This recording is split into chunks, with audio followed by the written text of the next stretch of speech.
Le mouvement que tu viens de voir, ça s'appelle le dégorgement et c'est essentiel pour l'élaboration du champagne. Alors souvenez-vous de la vidéo que j'ai faite auparavant où en fait j'explique le remuage qui est l'étape juste avant le dégorgement où le dépôt tombe au goulot de la bouteille. Et bien les bouteilles qui sont ici attendent le dégorgement. Et on va voir ça ensemble. Cette vidéo est en collaboration avec la bannière collective Champagne de Vigneron et grâce à eux, on va pouvoir voir ces techniques de beaucoup plus près. Les levures qu'on éjecte, ce sont celles qui créent les bulles dans le champagne et aussi celles qui lui apportent du goût. Alors il est important de les laisser dans la bouteille un temps donné et ensuite on remue les bouteilles comme sur les dernières vidéos que j'ai pu faire. Bon alors le terme dégorgement peut te paraître un petit peu étrange mais pourtant il porte bien son nom et son but est tout simplement d'expulser le dépôt de la bouteille. Aujourd'hui je suis avec Nathalie Selec pour nous accueillir, pour nous montrer le dégorgement. Bonjour. Alors dites-nous Nathalie, il y a combien de techniques pour dégorger une bouteille? Il y en a deux, congélation et à la volée. Dégorgement à la volée, comme mon père faisait. Il a dégorgé plus de 1 million de bouteilles en 40 ans. Et vous en êtes à combien vous? Moi 4.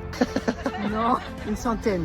Alors, la première méthode par congélation, donc la plus commune. Je vous explique en quoi elle consiste. En gros, le principe, c'est de tremper uniquement le goulot de la bouteille dans un bassin à moins 27 degrés, histoire de congeler uniquement le goulot de la bouteille. Une fois qu'on a congelé le dépôt, on peut retourner la bouteille, elle sera ouverte et la pression va expulser le dépôt. On va perdre un petit peu de champagne à ce moment-là, et c'est là qu'on vient ajouter une liqueur d'expédition qui vient contrôler la sucrosité du champagne, son dosage. Et ensuite, on vient ajouter le bouchon de liège et le muselet. Maintenant, en ce qui concerne la plus ancienne des méthodes, donc la méthode à la volée, c'est qu'on vient dégorger la bouteille uniquement à la main et d'un décapsuleur. Bon, la technique paraît assez simple, mais vous allez voir, c'est pas vraiment le cas. Alors il suffit de tenir correctement la bouteille, toujours la tête en bas, ne pas la remuer, et l'incliner légèrement jusqu'à ce que la bulle d'air se rapproche du goulot de la bouteille. Une fois que la bulle d'air est là, on dégorge, et c'est celle-ci qui éjecte le dépôt. Il faut aussitôt reboucher la bouteille avec son pouce, sinon on perd beaucoup de champagne. Alors d'après ce que j'ai compris, j'ai le droit à un autre défi de la part de Champagne de Vigneron avec vous. C'est de dégorger une bouteille sans en perdre une goutte. Et bien voilà, merci à la bannière collective Champagne de Vigneron de m'avoir fait venir ici pour découvrir le dégorgement. Si vous voulez voir la vidéo du défi, je vous invite à aller sur leurs réseaux sociaux pour la découvrir. Merci Nathalie de m'avoir accueilli ici Avec plaisir. et à bientôt pour de nouveaux défis.